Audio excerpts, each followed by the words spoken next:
মোৰ অন্তৰটো ফুলি উঠিল যে আমাৰ নিচিনা অঞ্চলৰ পৰা এজন ছোৱালীয়ে সপোন দেখি আছে মই ইউপিএসসি কৰিম।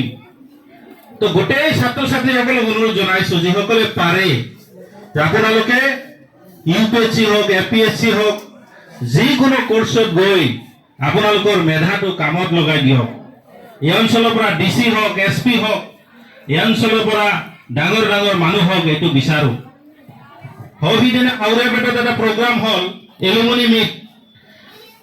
স্কুলখন জন্মলগ্নৰে পৰা আজিলৈকে যিসকল ছাত্ৰ ছাত্ৰীয়ে পাছ কৰিছিলে কোনে কি হৈছে তাৰ মাজত দেখা পালো এজনে মাত্ৰ এটা ডিসি আমাৰ এই মাদ্ৰাছাৰ পৰা ওলাইছিলে আৰু বহুত ছাত্ৰ ছাত্ৰী আছিল তেখেততকৈ মেধা থকা ছাত্ৰ ছাত্ৰী নিশ্চয় আছিল কিন্তু মনটো হিফালে দিয়া নাই যাৰ কাৰণে আমাৰ অঞ্চলত এজনে ডিসি হৈ থাকিল।